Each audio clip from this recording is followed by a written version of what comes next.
Hi, I'm Ben from the TVC, or the Vegas Club, and when I'm not drinking my manly, fruity cocktails, I'm watching Matt Bridges vlogs.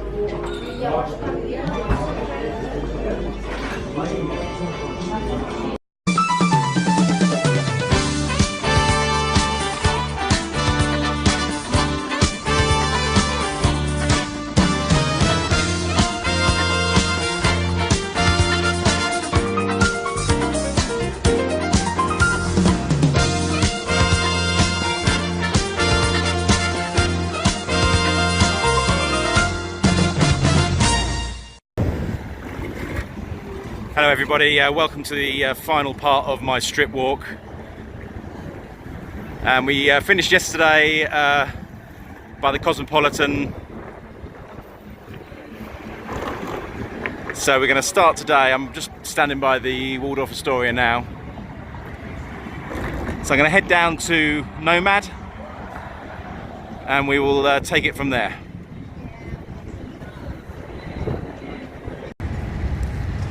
So here we are at Park MGM stroke Nomad, and if you look up there, basically anything above the green line at the top, i.e. those 4 floors, is Nomad. Everything below is Park MGM.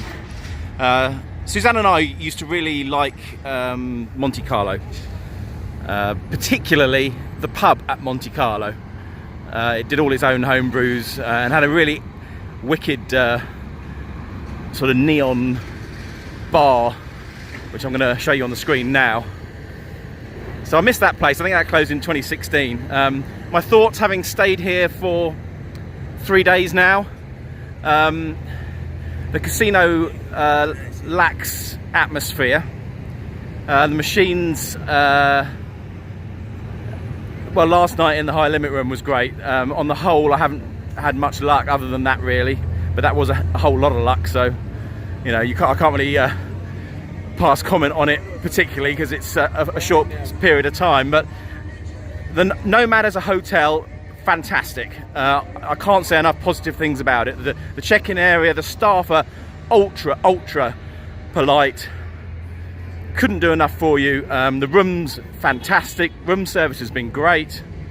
So I would certainly say if you have a choice of staying at Nomad or Park MGM in terms of the room, I would, having even not stayed at a Park MGM room, I would go for Nomad. You can't go wrong at all. Throw them 20 bucks on reception and it seems like you're going to get upgraded to a room with a tub and a decent view. Right, so we're heading now down to New York. Actually, it looks like they're building another bridge to go over to the Hard Rock. I haven't tried Italy yet. I may do before I leave. Now what I do like, I really like what they've done with this part of the strip here. Obviously Caesars have put the link in for their sort of section further up. That's a cool car, isn't it? And this is almost MGM's version of the Link, I guess, with a T-Mobile Arena, which we saw Gwen Stefani at, and then the Park Theatre, where we saw Cher. I've seen Cher at Caesars and Park Theatre. So you know, this was just I mean, really, this road was just a service access road. I mean, there was nothing to it at all, to be honest. So let's head over to New York, New York.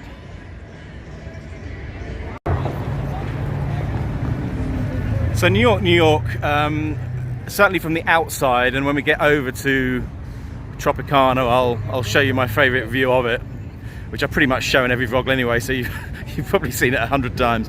But I think it's the best looking casino from the outside. I've always loved it, and I always remember the very first time I arrived in Vegas. I swung in the road with the Statue of Liberty on your left, sort of through here and then down the strip, and my jaw hit the floor. that was the start of my love affair with Vegas, without a shadow of a doubt. I'd never seen anything quite like it.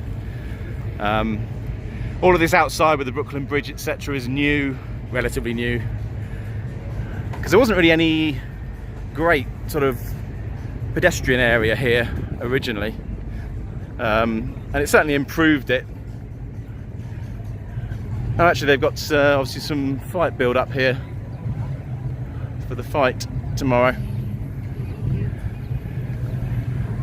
I can't really speak for the hotel because I've stayed here twice, once when I got married in '99 and then again in 2003, so it's way too long ago to comment on the quality of rooms now. The only thing I would say is if you are coming here for summer, the pool is absolutely awful. It's small, you've got the roller coaster flying around above you.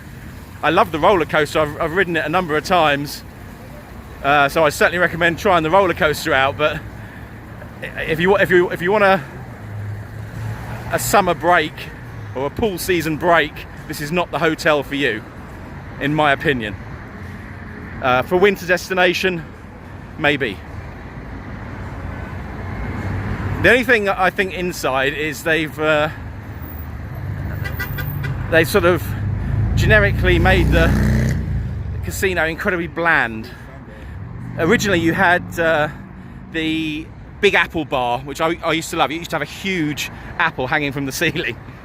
And again, it's just when they went through the phase of trying to rip out the themes, they ripped out that, and they've just sort of put this big circular bar in there, and I don't think it's as good. I really don't. But again, I mean, many a happy gambling night in New York in the late 90s, early noughties, that's for sure. And I mentioned when I was downtown that the Main Street station is my favourite casino vantage point. Closely followed by this, the top of the escalators at New York. Always loved it. It always looks really cool, I think.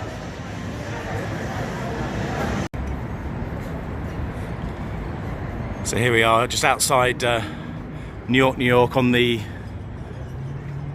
bridge over to MGM Grand.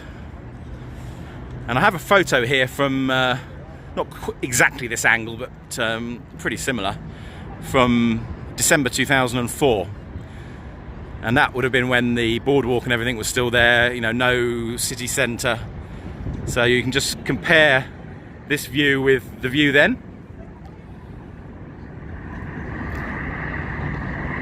So yeah, slight changes. Everything's far more built up in that midsection. So moving over to MGM Grand, and just to finish my own sort of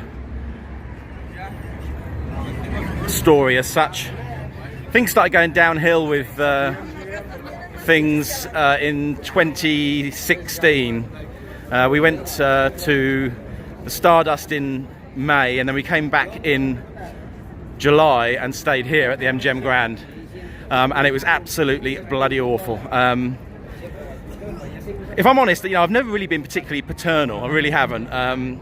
You know, I would have quite happily adjusted had things worked out differently, I'm sure. And you know, ultimately your life then is very different to how it was.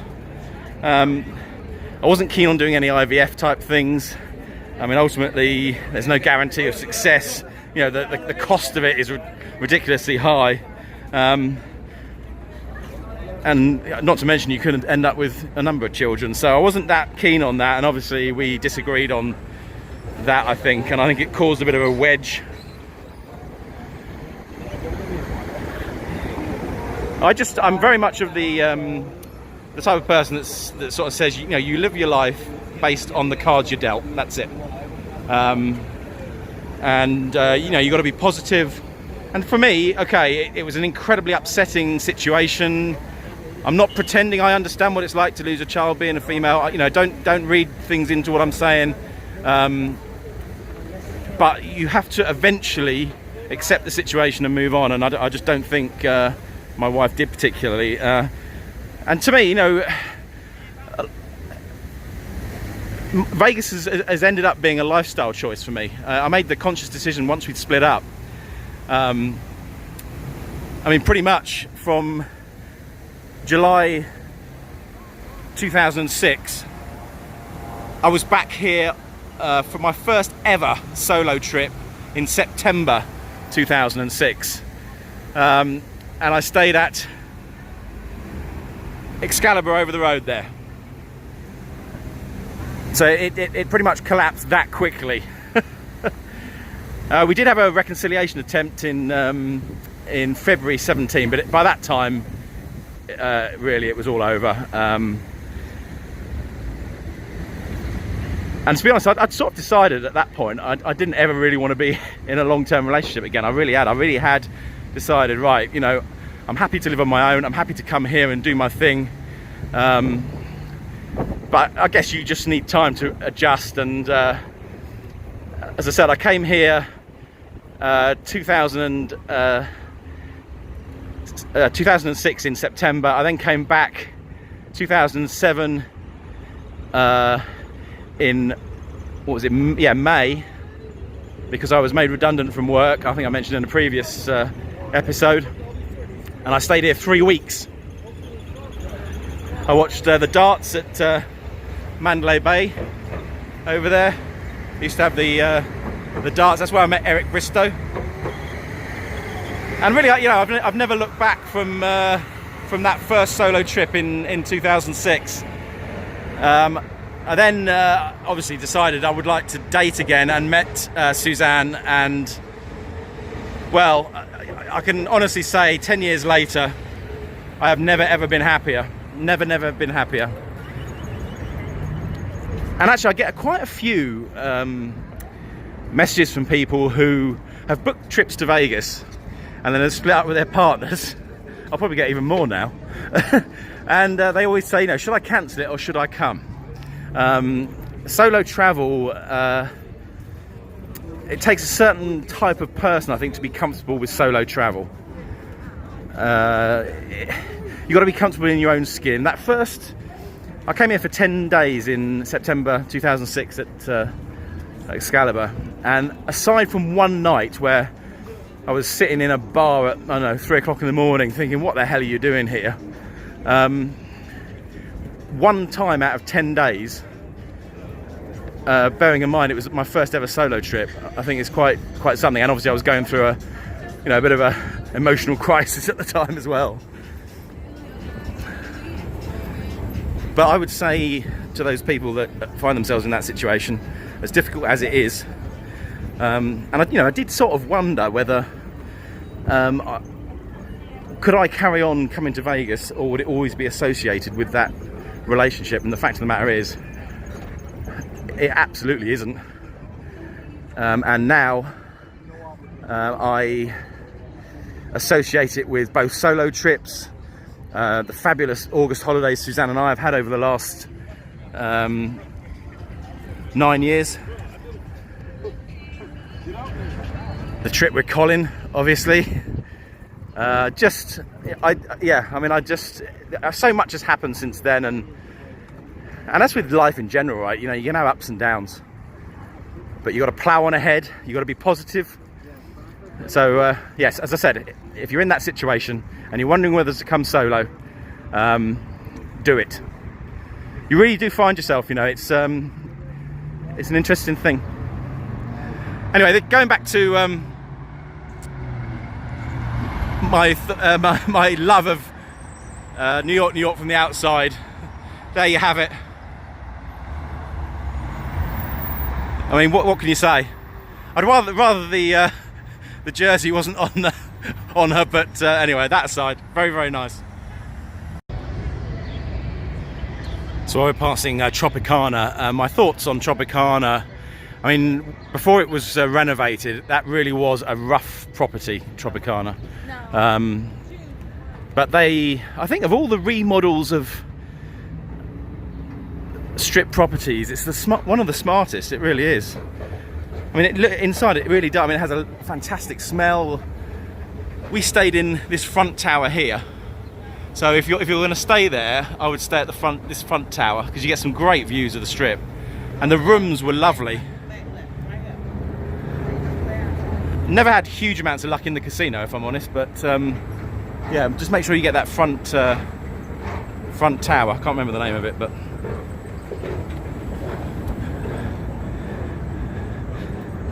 and in terms of Excalibur, I mean, this is probably, yeah, aside from the circus, it's probably the, I don't know, the drabbest or the lowest rated hotel on the Strip.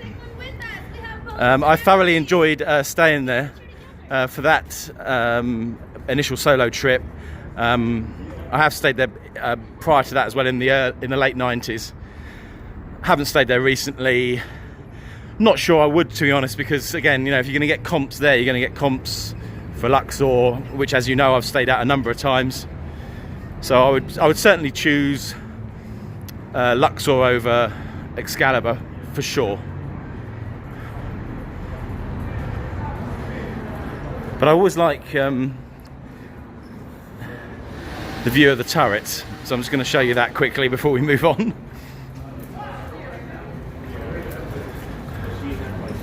Particularly at night when it's all lit up.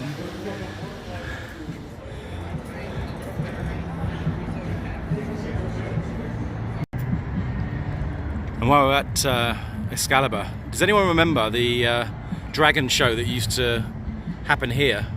You can still see the tracks. The dragon used to come out, and then the Merlin used to come out of that little door over there, and it used to breathe fire at the Merlin. It wasn't on for long, actually. They closed it pretty damn quick, but yeah, it was cool. Shame to see nothing happening here at all, but anyway, sign of the times. And I don't know how many times I've panned around like this during my vlogs on this view, but it's worth another one just for an official Strip walk, isn't it? Never tire of it. Wonderful. And here we are, back where it all started in 1998. I stayed here a lot early doors, and actually have, as you know, have been revisiting quite a lot in recent years, so my Luxor story certainly isn't over. Again, in terms of room choices, I had a fantastic suite in the tower last time. And again, I still love the look of the hotel, absolutely love it. I wouldn't hesitate in recommending Luxor to anybody. And so we come to my final stop on this Strip walk, Mandalay Bay and Delano. We both loved staying in Delano last time. I think the rooms there are better than the Mandalay Bay rooms from what I've heard. I haven't stayed in Mandalay Bay since 2007 myself. But for me, the best pool complex in Las Vegas, bar none. The only thing people moan about, obviously, is its location as the furthest south on the Strip. The only thing I would say in that, yes, that's true, but you know, you can take the monorail all the way up to Excalibur, then walk over to MGM Grand, and then take the other monorail, which can take you as far as SLS. And it doesn't take that long, it really doesn't take that long. Personally, I think if you're here and you want the beach of Mandalay Bay and you want that experience, which I think anybody that comes to Vegas should get at least once. For me, I don't find it a problem staying on the south end of the Strip at all. Never have. I've always loved it down here. So, but maybe it's just me. So that brings us to the end of this three-part Strip walk. And to think I was considering doing it all in one day. I think if I had, I'd be, God, I probably wouldn't be talking now. I tell you what, maybe if we're all alive in another 21 years, I'll do it again. So until then, I'll see you in a regular vlog. Take care.